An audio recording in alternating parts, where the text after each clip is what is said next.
Introduction to Mick Jackson with a career spanning 6 decades. Big round of applause. I'd like to introduce Mick Jackson, please.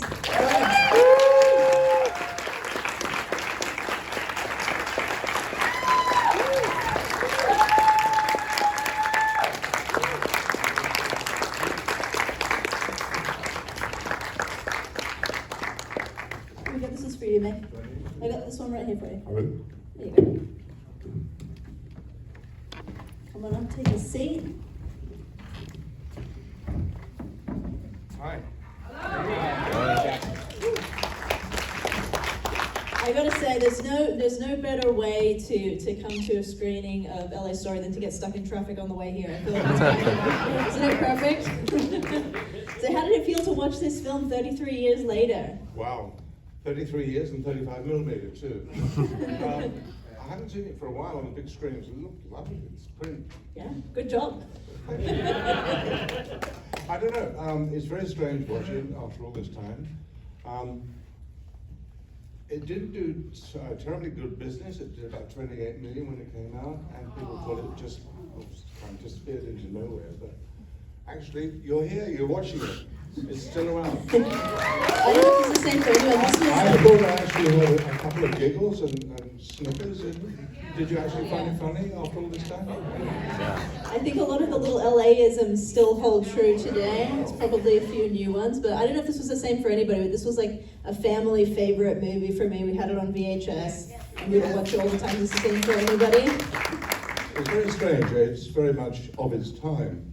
Looking at it, I think it's, to use a Tolkienism, it's from an earlier age of the world. You know, the reason why people come back to it, I think, is that there isn't a mean bone in this movie's body. It's very unhating, it's unjudgmental, it's, well, everything we hoped it would be. It's a gentle film. It has grace and charm, I hope. And I hope that works still. Oh, I think it does for sure. I think the LA Times Gold Derby thing rated the best film set in LA, best 15. Worst to best, it came in at number 6. Now, I can't figure out whether it's 6 from the end or 6 from the beginning. It's somewhere in the middle. For sure. Do you remember your first trip to Los Angeles? Coming from England, what was that first trip to Los Angeles like? It was a kind of vacation with my wife, a driving location, and we came down from San Francisco to LA, expecting to find LA, and we drove through it and out the other side via Beverly Hills, and we said, is that it? Was that it? It's a bit like the scene in the movie where they're in Lidio, the restaurant, and he says, wow, I'm done already and I don't remember eating. I didn't remember LA. That was something that struck me at the time. There was no center to it, I thought at the time, until I made this film, and until I was seduced into making this film by Steve. Well, that's a great transition. My next question was to ask you about how did the project come about? I'd done a few films in British television which won some BAFTAs, and therefore when they got shown here I became a name that was kind of familiar. And then I got a call from Steve Martin's producer, and he said, we'd like to offer you LA Story. You know, people don't always make the right decision in their life.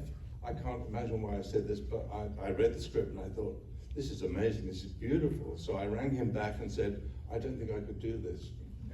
I'm not from LA, I don't know LA, I don't know anything about it, and this film is just such a perfect work of art. Everything in it is just beautiful. I don't think I could do it justice. And he was kind of taken aback for a bit. I didn't realize the kind of bubble I worked in British television, BBC, you don't think Hollywood. So when someone calls you up and says, Steve Martin wants you to do his next movie, you don't say, no. Anyway, he said, we really want you to do this. We'd like you to come over to LA and just meet with Steve and see how you get on. And what Steve told me, which should have been obvious to anybody but a dumb cop like me, is they wanted someone who didn't know anything about LA. They wanted someone with a fresh pair of eyes. And Steve very kindly took me around in his car. We drove around for days in his car, playing music, and this might work for this scene and so on. And that's the origin of the scene in the movie where he and Sarah do a tour of LA. This is a 2-door house, this is a 4-door house. So he drove me past various landmarks. Particularly the area around Century City at night And he said, this is what LA is to me. Look at all these houses, they're on identical lots, they're on identical plans. Here's a Scottish castle, here's a Normandy farmhouse. Everybody makes their own LA, and I realized that what they wanted was someone who would bring an outside sensibility. I'm a European, I'm a British, which you probably tell from my impenetrable accent.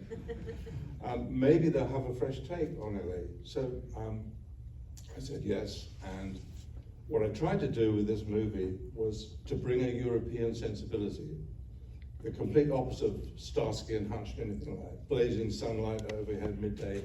So I realized that the light here in LA, particularly in the evening, through the trees and the palm trees, is so wonderful. It's like an impressionist painting. So for the brunch scene, the cameraman, Andrew Doan, brilliant cinematographer, put camouflage nets over the set so it would be dappled, and had Dior silk stockings sent in from Paris and put over the lens.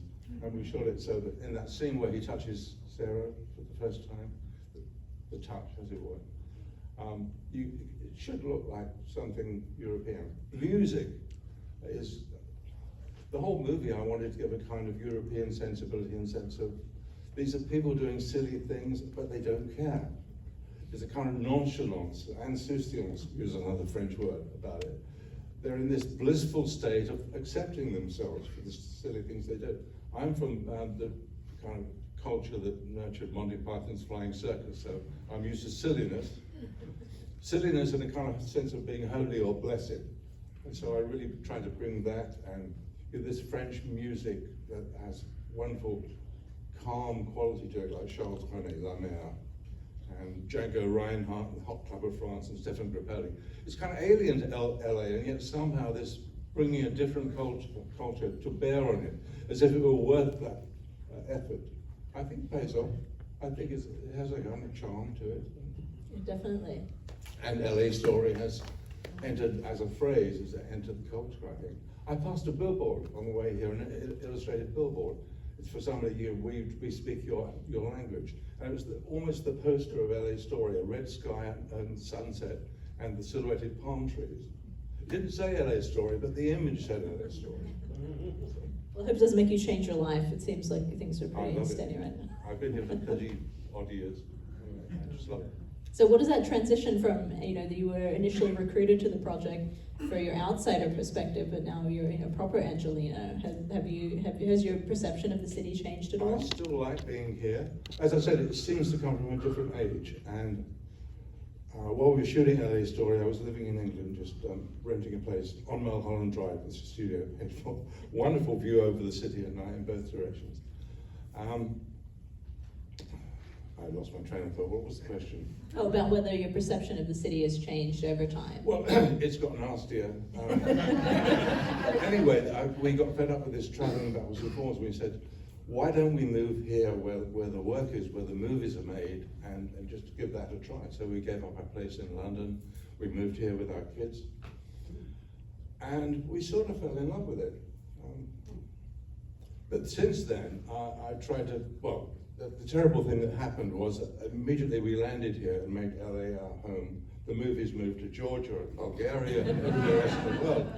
But I tried to make different LA movies. For the next 5 or 6 movies I made, they're all set in LA, different facets of LA, not this kind of sweetness, but some of them were really dark, like a film about Martin Trial I made for HBO, like Volcano, The Bodyguard, of course, The Handler, all these pilots, things like Numbers. All the different aspects of the city, so I kind of absorbed them all into this one kind of complicated view of LA, of which LA Story is a part. It's wonderful. Yeah, I'm glad you brought up your subsequent movies, because I was, looking at your history and the movies that you've made. You seem to be a person who's really not tied to any one genre. So you've gone from this, fairy tale, romantic movie to Volcano, like a disaster movie, and then I watched Threads yesterday because Logan, the executive director of the Frida, he told me, if you're going to talk to Mick Jackson, you better fucking watch Threads before you get up there. So I did. It was just so. It's not a date movie, right? No. Don't know how to put it. Just about your being your genreless, essentially. You Well, switch yeah. from project to project. They're all very, very I different. try to present a moving target. I mean, there are some directors who just get linked to a genre, like Jay Roach always does comedies, Carl Reiner always did comedies. Someone like Michael Bay does all these wonderful action movies. And I thought if I don't label myself as a comedy director or whatever, I'll get sent interesting scripts. I don't think Michael Bay gets sent scripts like this. You wouldn't be able to do them justice, So, I don't think. yeah, so it was natural for me to go from a comedy like this about LA to The Bodyguard, which is set in the music world of LA and has some dark. Yeah, but let's talk about The Bodyguard, because something that really struck me with watching LA Story this time was, like you said, just how much the music adds to the experience of watching the film. The Bodyguard, being, the plot centered in the music world, but then also having, I don't know if you folks know this, The Bodyguard still holds the record for being the #1 selling soundtrack of all time. All time. It is the 3rd best-selling album of all time. #1 being Michael Jackson's Thriller, and #2 being AC/DC's Back in Black. #3 is The Bodyguard soundtrack. So how is music so important to you, and how have you incorporated it? Well, it was obviously, it's a musical. It's not a musical like Singing in the Rain or Pennies from Heaven or whatever. My problem always with musicals, although I enjoyed watching them, is why the characters suddenly stop being actors in a role and sing something. It seemed to kind of, it's convention, I know. Whereas this was about a singer who sings songs. So it's a way of doing a musical. Let the songs comment on the action as you go through and tell the story of these two people. I mean, there are. Sorry.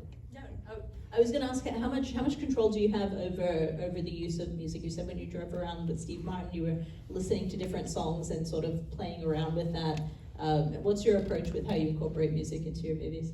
I love music. I grew up listening to, when I should have been doing my homework as a kid, I was in a back room in the dark and just listening to music on the radio. I listened to European radio stations. And I found I was drawn to listening to opera, particularly things like Wagner, which is about very cinematic subjects like gods and dragons and fire and flames. And I actually I draw quite a lot in paint. I drew storyboards at the age of 11 for how I would shoot these operas in. It didn't work out that way. As I say, you make wrong decisions. I decided to go and study electronics. And then one movie changed my life while I was studying electronics at Southampton in England.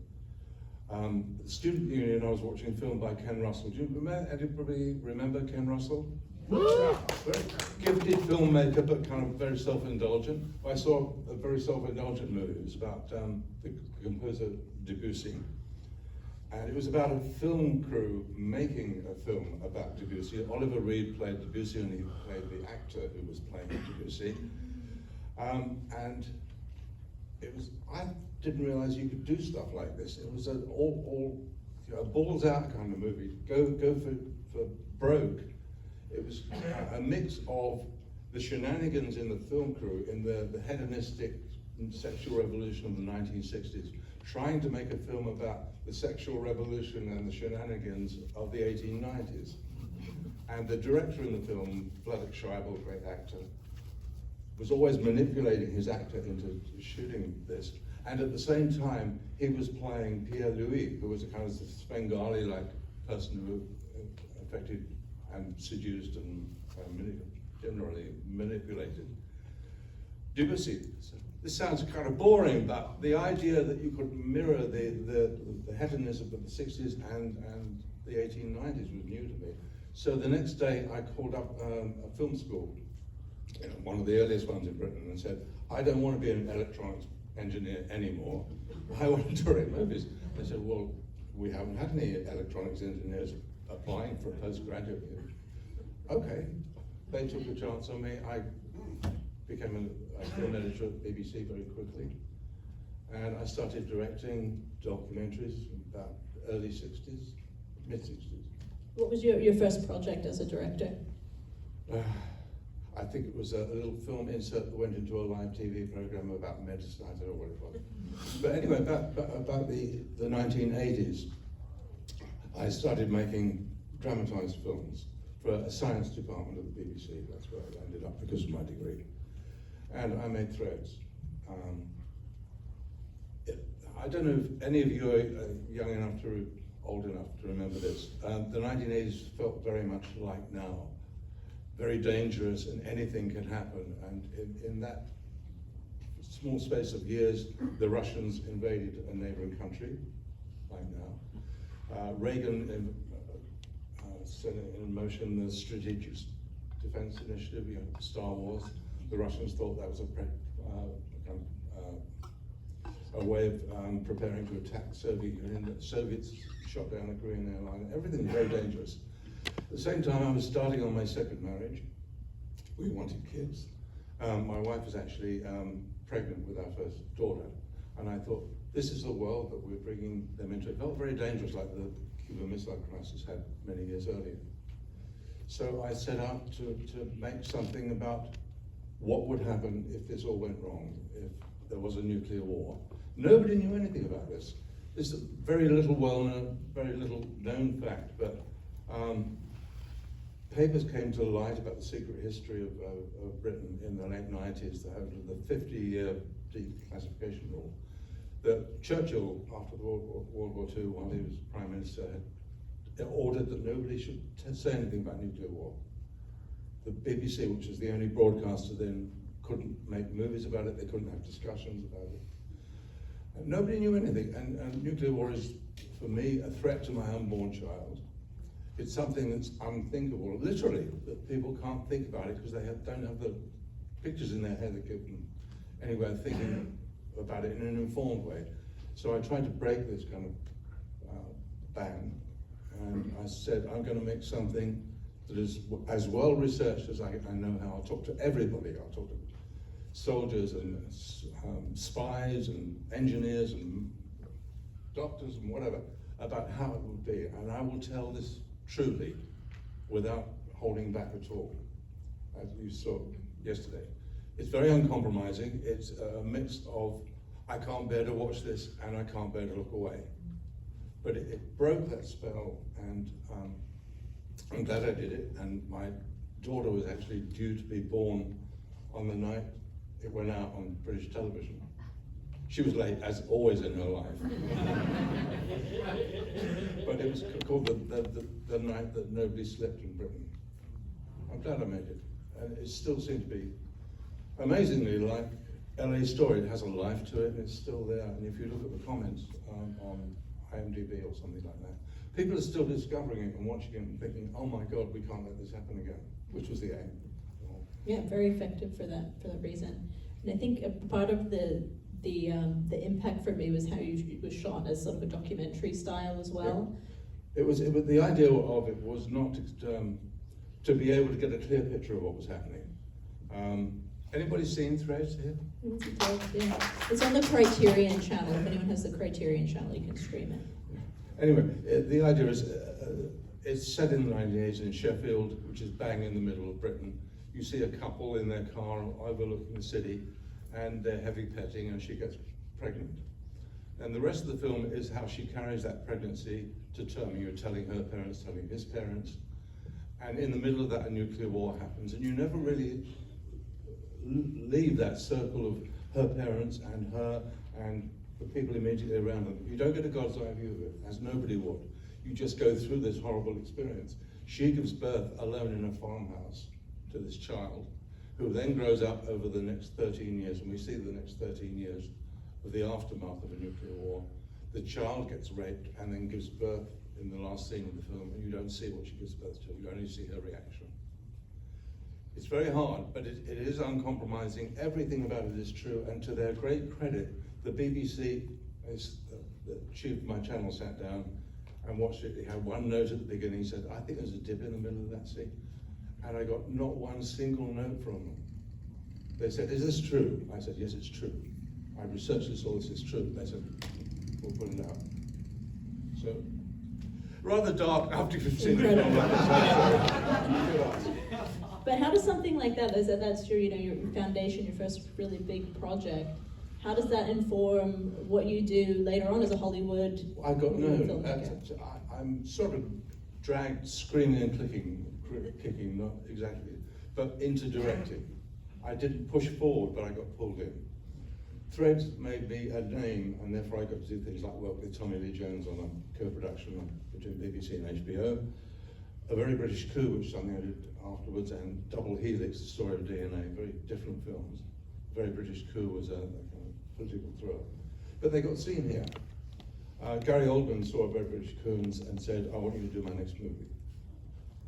I said, well, okay, so I did. Chattahoochee, which was my first feature film. Dan Melnick and Steve Martin saw Double Helix, and they saw A Very British Coup, and they said, LA Story. Kevin Costner went to the first screening of LA Story and said, I think you really know about LA. Would you like to do The Bodyguard? And The Bodyguard made me famous for someone who actually was the sixth biggest grossing movie of all time. And then I got Volcano, and I was reunited with Tommy Lee Jones. So it went on. I'm happy to be here. But Well, one thing I noticed when we rewatched The Bodyguard before our conversation, and it's just some really loving nods to the history of cinema in your movie. I never in The Bodyguard I noticed, and this one as well, of course. But one thing I noticed was the house from The Godfather in The Bodyguard, which I hadn't noticed before. Are there any? I applied for that. Larry Kasdan, who was one of the producers, said you can't use the same house. I said, but this is perfect. I talked them into it. Yeah, good move there for sure. But you talk about you putting things into movies that are references to other things. That was kind of just a nice location. But if in this film, I don't know if you realize it, and it doesn't matter if you don't realize it, but here's the way I think of it. The Medicis in Renaissance Italy, when they wanted to impress someone with a big feast, would serve this thing called a timballo. It's kind of upside down pie with a rice crust on the outside of it. And they put in that everything you could possibly think to delight the people at the feast. They put in pigeons and fish and sweetmeats and sugar and fruits, all kinds of things. It doesn't matter if you don't get the references, but this is, as this movie, so don't mind me talking about this for a bit. When it came out, there were some kind of so-so reviews, but Roger Ebert really got it, and he said in his review, there is so much in this movie, there's so much in this movie. It's like you can pick out this bit and this bit. The opening titles, with the helicopter and the tail of the pup, that's a reference to the Star of La Dolce Vita, with the statue of Christ being brought in on the helicopter, and the girls in the pool waving to it. The nodding lions when they become children is a nod to the Beauty and the Beast, the Jean Cocteau film. There's lots of Fellini, for example, and Tarkovsky. I remember we talked about that. I was hoping you would. I said, there's loads of directors who are referred to in this. It's just layers of the movie. If you just like the love story, it's fine. If you like the social comedy, it's fine. If you want to pick up these references and think, oh, that's nice, on the way through, that's fine. It's a timballo. You take what you want out of it. Who are some of your favorite filmmakers and who has inspired you? Tarkovsky, yeah, Tarkovsky. Did anybody guess, does anybody know? You're a very literate audience, cinema literate audience, I'm told. I'm sure. Did he make Stalker? Stalker, yeah. Yeah. He also made The Mirror, in which, and in some of the other movies, the wind suddenly moving through the trees, moving through the forest, is a kind of sense that something momentous is happening, maybe preordained, maybe not to the characters. And I use that here throughout the movie. It's interesting, there's a lot of, as I was saying, a lot of stuff in this movie that you maybe don't get, but it's a kind of remaking of Midsummer Night's Dream in this forest that I imagined LA to be, a kind of enchanted forest, an enchanted garden where you can become children. As Midsummer Night's Dream is, it's set in a forest and two couples are in love with the wrong person and that gets resolved. And you could say the mischievous imp, Puck, is the freeway sign that makes mischief and magic happen. So all these things are in the movie, and it's a glorious mixture. The only problem making the movie was to stop adding stuff to it. The cast were amazing. Everybody added to their scenes, 30-minute Marilu Hen's preparation for the brunch scene, or Rick Moranis in the Gravedigger scene.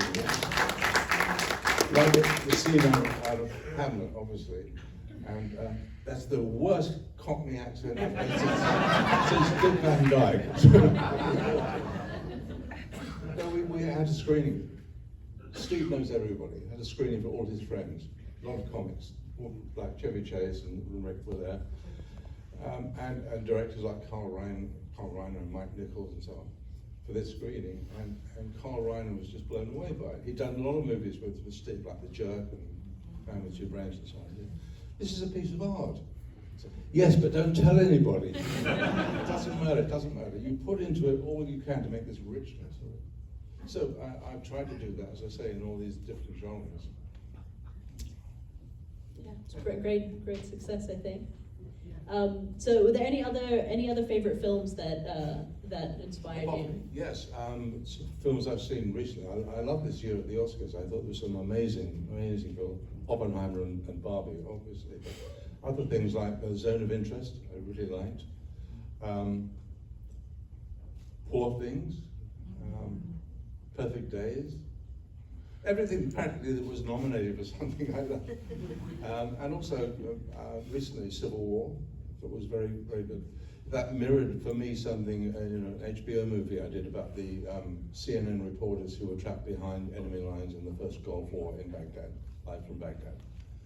And so the fact this was told through the lens of war correspondents who put their lives on the line for all the stuff that we see on television every night, that struck chords with me.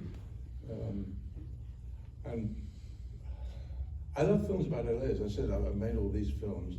Recently, I was thinking back to a film called Tangerine. I don't know if everybody saw that. Tangerine. Sean Baker. Yeah. Shot entirely with an iPhone. Yeah. Oh, should I have been sounding like this all along?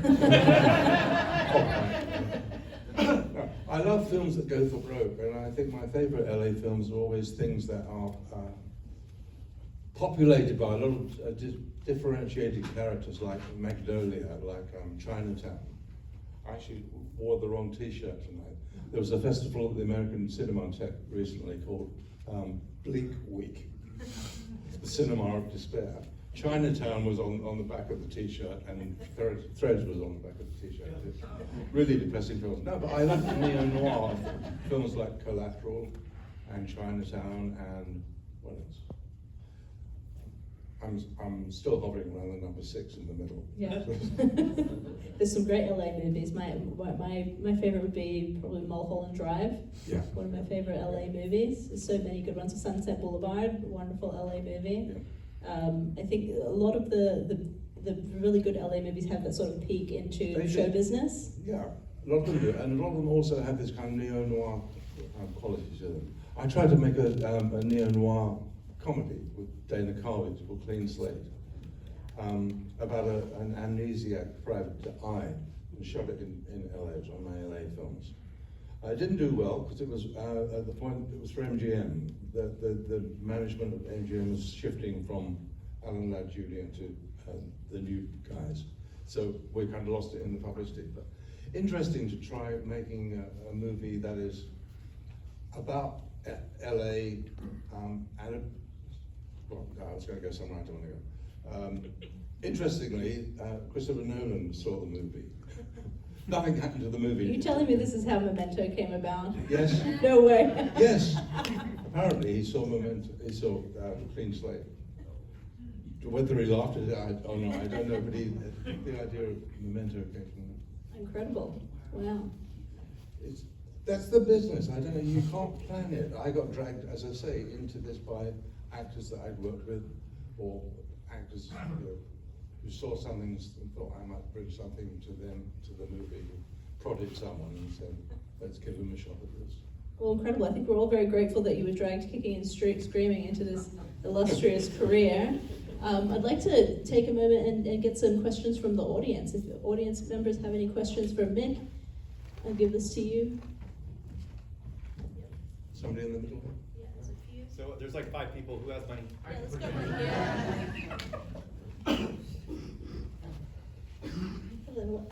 I was just kind of curious. You had talked about a lot of the different layers in the film that, you know, it was nods at different directors and movies and art. And how much of that, and that's very noticeable. I've been watching this movie at least every other month since I was 10 years old. It's one of my favorites. Anytime I'm not feeling well, this is the first thing that goes on.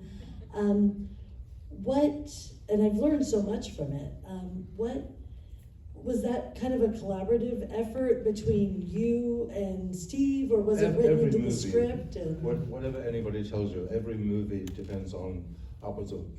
Volcano, I had 2,000 people on the set on a night when we were doing big scenes. Every one of those contributed to the movie. I made it a point after every day to be the last person on set and to go and personally thank everybody in the grip truck, in the electric truck. So everybody makes a movie. When you get a movie like this in which everybody, like Rick Moranis in The Grave Digger scene and Mary Lou Henner, everybody adds a line or something, and you create this thing as you go along. Steve worked 7 years with Dan Melnick, his producer, on this script before I even got involved. I worked with him a little bit. He has these, as we came up to the movie, these rules about comedy, like comedy plays better in a cold theatre. And also, you put 12 more gags into a comedy than there's room for. We put a lot more than 12 gags into this. You don't know what they are until you run the movie with an audience. You don't know which one's working, you don't know which one's just fall with a clunk on the floor. We had so much material in this movie, we couldn't stop adding this stuff. And if anybody's seen a DVD with added things in it, you'll know about the scenes that were dropped, like John Lithgow playing a Mike Ovitz kind of super agent who arrives to a meeting in a jetpack, which he takes off and gives to the valet. You can't kind of pick at it. You have to take a whole chunk of the story and throw it away, essentially, in the good of the movie. For the good of the movie. There was a kind of parallel scene also with the boxer, the aspiring boxer who lives next door. He and his girlfriend, and he's always going to try for the big time. And there's a kind of running commentary on how Steve and Victoria are going in their relationship. Why is this guy's story so much more interesting than mine? That came out too. The things the earthquake scene, I had a sight gag. Angeline, I had this kind of on-off relationship with Angeline. The first sign of the earthquake was that her bosom started to move. I had to drop that for length, but I got her in Volcano. The falling sign that's on fire is Angeline Billboard, for which she had a stunt double. All right, we have the next question from Matt from Studio City. Drove all the way here for this. It took like 2 hours, but. So this has been my favorite movie since I was like 10 or 12 years old. It's crazy to watch it and realize how much of it is like in my DNA. But I had a question about the editing. One of the reasons I think it holds up so well is because it feels so modern, like it's so quick and fast. And I was wondering what about the material made you feel like you had to shoot it like an action movie? Because it really, with the long lenses and the quick cutting, it really feels modern, even though the clothes and everything is kind of dated. That's good to hear. That's good to hear. When I'm seeing an old movie of mine that I haven't seen for a long time, being an ex-editor, I go and it's amazing the number of times that actually is in sync. My fingers are in sync with the cut. Sometimes it's not. The pace of movies has got quicker and quicker and quicker with MTV and everything like that, music videos. But this movie was made for an earlier kind of more relaxed time, before there was an internet, before there were cell phones, before there were memes and tropes. This is all based on Steve Martin's wonderful perception. He has an ear and an eye open for all these things. He's a true Renaissance man. He's a banjo player. He's a playwright. He's a dramatist, a collector of art, and a stand-up comic, a wild and crazy guy. Also, I think so many styles of comedy in this movie, which was a real buzz for me. You have physical comedy, and you have verbal comedy, and you have one-liners, and you have puns taken literally like Monty Python. And you have this graceful comic who can do this business where he sets up the first date with Sarah, and she drives off, and he throws his hat in the air and catches it. That's pure Chaplin. Nobody can do all that except him, and I'm just forever in his debt for letting me do this movie. But you asked about doing an action movie, so sorry to wander away from your point. I think I always like to set myself a challenge and do something that is really, really difficult because I haven't done it before, and I think that creates a kind of surge of adrenaline. That is, in my case, a spur to creativity.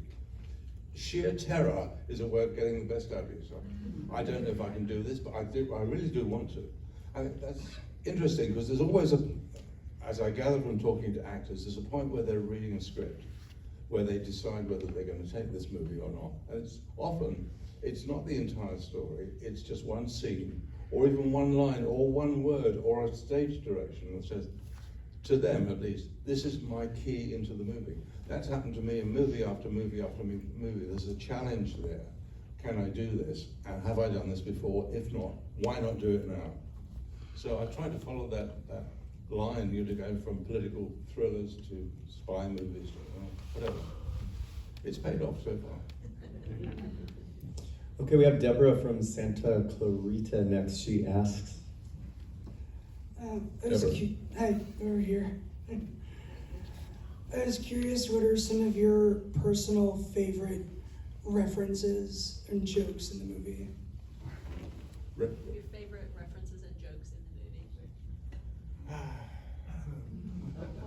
movie? It's so hard. Having just watched it, I'm just running the movie in my head. What's El Pollo Del Mar? How did that one come about? That was Steve. Oh, Hilarious. here's the great thing about working with Steve. He's not like the late Robin Williams, for whom one person is an audience, so he was always on. Steve is wild and crazy guy when he needs to be wild and crazy guy. He's sensitive guy when he needs to be that. And off camera, he's the most delightful, charming, slightly shy, withdrawn person. And that gets kind of thrown away when the camera's rolling. I love working with him. I love the collaboration that happened. The scene where the car starts moving on its own, and they're taken to the freeway sign. We shot it all out of sequence, as you do in a movie. So we shot them on different days, and we realized when we got halfway through the movie that there was a mismatch, that in the scene where the car's moving, he gets in the driver's seat. And where they arrive, he's the other way around, or whichever way around it was. So I talked about this with Steve, and he said, I have an idea. We set up a camera on the back of the car, and I'll say, here, let me not drive. And perfect. Okay, Mick, we have Mike from Anaheim over here. Hi, Mick. First off, I want to say I saw Threads as an 8-year-old in 1984. I'm sorry. And I watched a lot of horror movies, but that film got into my psyche as a young child in a way that no other film ever has, and I can't stop thinking about it to this day. And I recently watched it, and it still holds a lot of that same heaviness. What my question was, with a film such as LA Story, in comparison to Threads, as well as a lot of the other films you have, is there 2 or 3 films that you've made that you want to be most remembered for as far as a legacy as a director? I don't think in terms of legacy, that's a kind of... You got a long ways to go, but... Seriosity to it. Threads, obviously, I'm glad I made that, and I stand by every frame of it. Temple Grandin, the movie I did with Claire Danes on HBO. That's a hard sell. If you're trying to sell a movie about a woman who's autistic, whose dream in life is to design safer slaughterhouses, it's not an obvious pitch for a movie. But I realized immediately, this is what I say about the moment when, if you're an actor, you see the line in the script that says, I can do this, I'll build everything around from there. She thinks in pictures. She's a real person, Temple Grandin. I love her very dearly. She thinks in pictures, and she is an autistic woman. And I thought, as she described the way that the world impinges on her, how things sound louder to her than anything else, smells are smellier to her, the images come and sort of knock her over backwards. I realized that she experiences the world in the way that someone sitting in the front row of a surround sound theatre with IMAX does. And that was my key into the movie.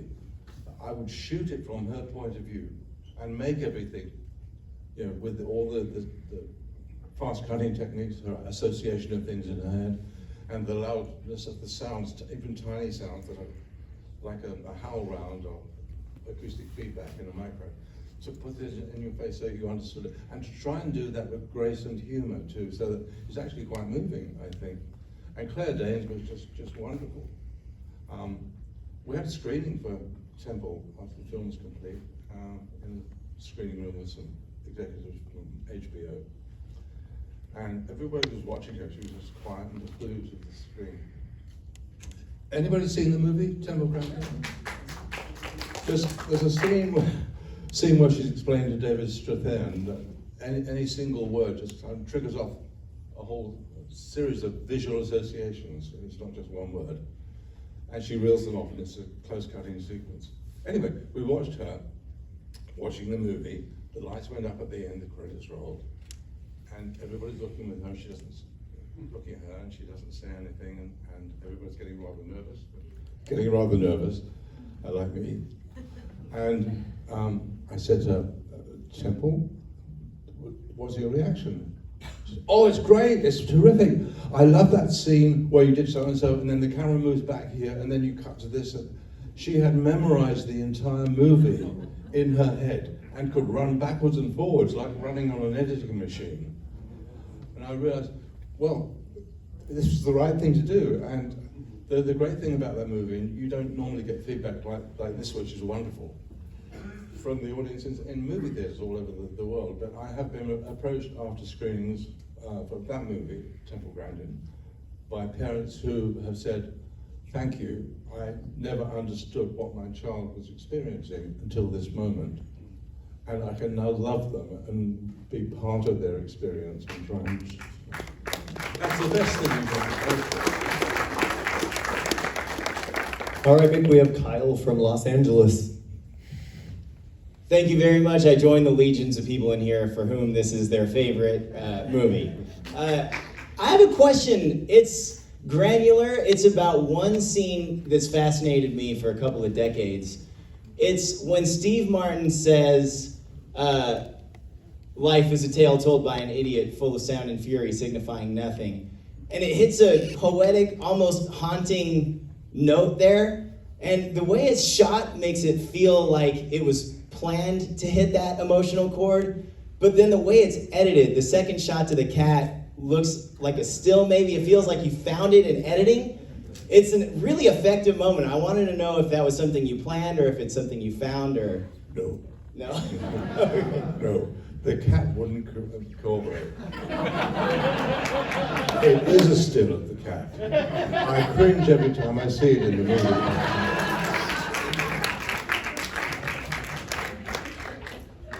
I hope that answers your question. All right, we have Ken from Atwater Village. Let's see if you can make everybody laugh as well.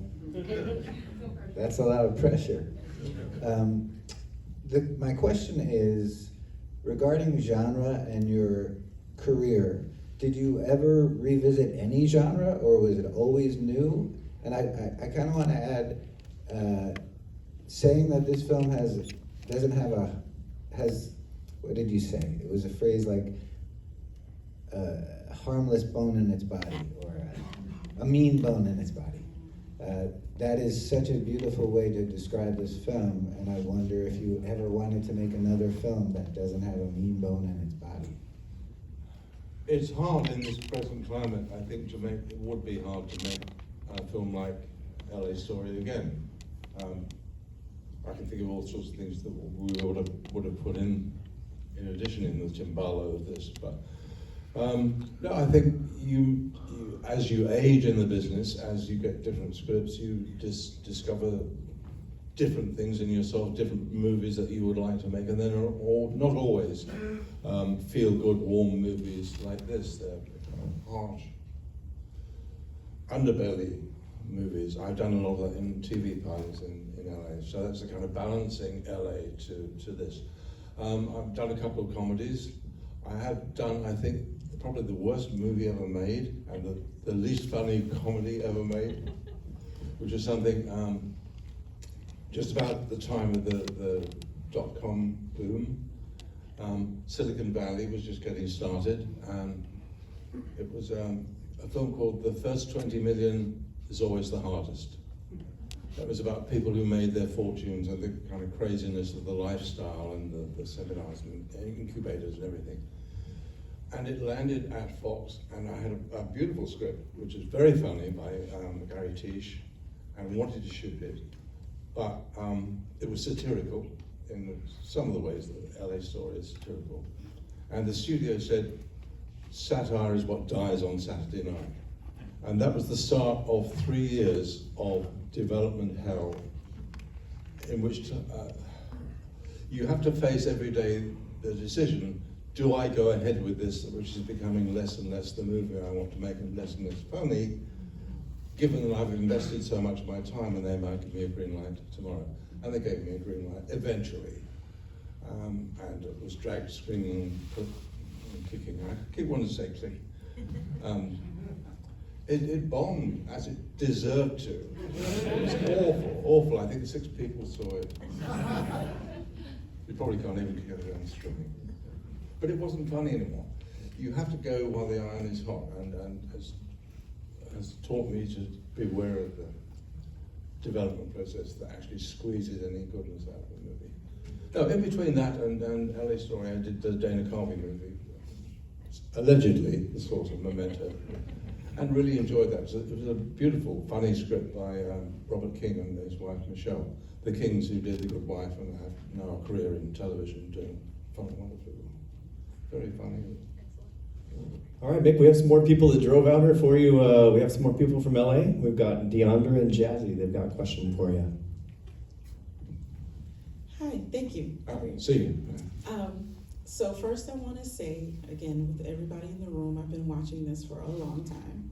I'm in my 50s now, and this is my daughter, who also loves the movie. She brought me here for Mother's Day.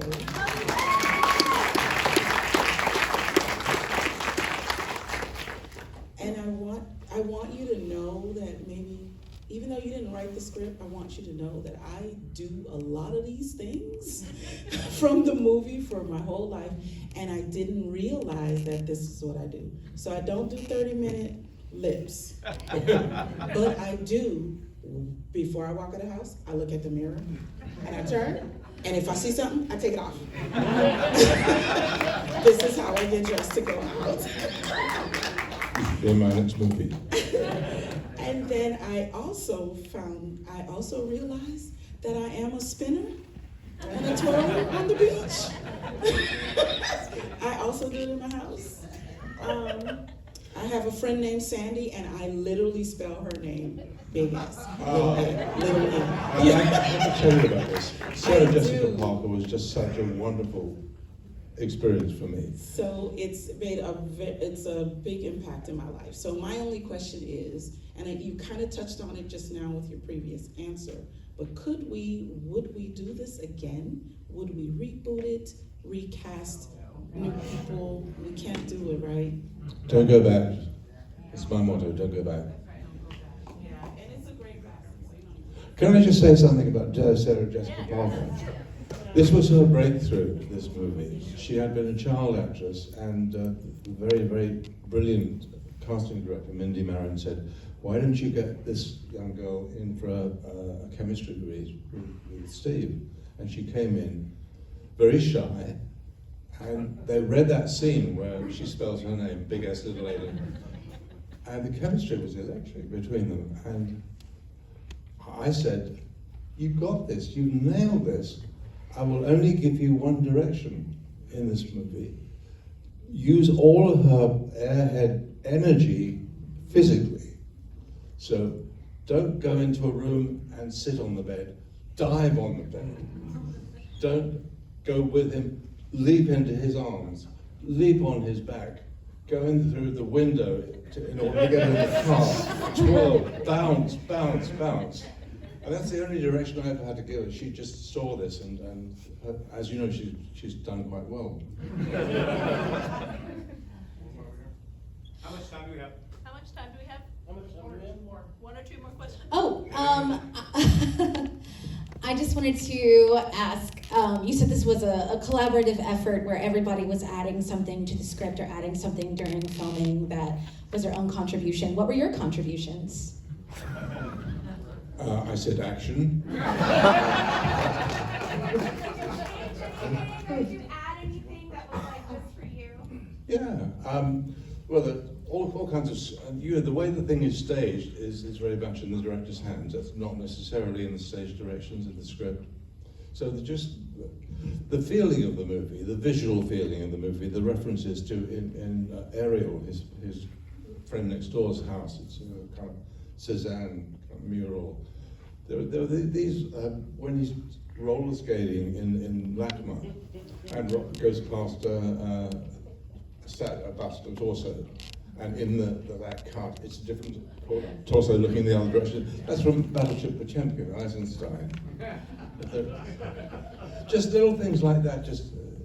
There was one shot I wanted to get in the opening title montage where, in slow motion, oranges fall from a tree, like orange rain and bounce. We could never get the mechanism that released all the oranges to work in the right sequence, so that didn't. All right, last question we have from Robert from Santa Ana. Hi. I can see all the comedy was terrific, but I'm 69 and I still tear up from the quote love scenes and the emotional scenes that come every time. And Steve and Victoria were very early on in their relationship when he did this. And I want to know, when you were dealing with Steve and doing this and writing LA, and when you were directing this, obviously directing comedy and directing those scenes are a lot different. And when he was talking to you and you were blocking out those scenes, how was that done? And how was their relationship between he and Victoria, since they had their own personal relationship going on when you were putting this all together? It's to say the obvious maybe, but this is a double love story. It's a double love letter. One is to LA, obviously, and the other is to his wife at the time, Victoria. So they brought that personal story to it, but adding to it. When they're on the beach and they're having the argument, and he says to her, I would call in the storms so your plane couldn't take off and change the polarity of the earth and so on. The way I shot it is that they're in this intense thing, but all around them, the enemies of that moment between them are doing their own thing. She's twirling in the surf, and he's running down the steps with the sweater. It just adds another sense of them being in something that's important, like the wind, like the Tarkovsky. Big round of applause for Mick Jackson. Thank you so much for joining us. Thank you.